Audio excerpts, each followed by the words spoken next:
سلام و عرض ادب میکنم خدمت همه مشتری عزیزمون، چه اونایی که تازه وارد پیج شدن چه اونایی که قدیمی هستن. خدمت آقای بیگلر عزیز هستیم، داخل نمایندگی هستیم. میخوام یه سری توضیحات بابت خودروهای فونیکس بدین جناب بیگلر که شرایطمون به چه صورته.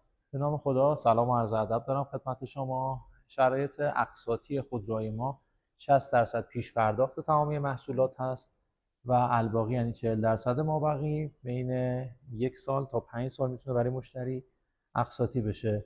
نیازی به ضامن ما نداریم داخل مجموعه. به عنوان یک شاهد یک نفر رو معرفی کنن که قراردادشون رو امضا کنه کفایت میکنه. اگر احیانا توی همون بحث 60% یعنی حداقل 60% هم مشکلی داشتن، این امکان رو داریم که حدوداً 6% این مبلغ رو ما بتونیم یک چک یک ماهه بدون سود از مشتری بگیریم.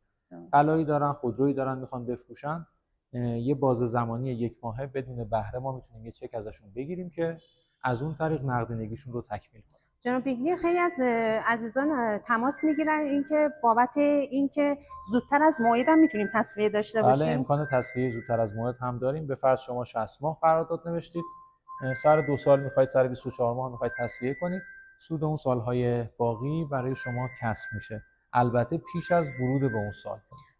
بعد چند تا چک لازمه بابت این کار؟ به تعداد سالهای اقساط، یعنی مثلا 5 ساله 5 تا چک، 4 ساله 4 تا یعنی چک. پس 5 تا چک کفایت میکنه. کفایت میکنه ماکسیموم برای 5 سالش. یه امکان دیگه هم که داریم اینه که شما میتونید اقساط رو به صورت هر 1 ماه یک بار یا نه هر 3 ماه یک بار در مجموع پرداخت کنید.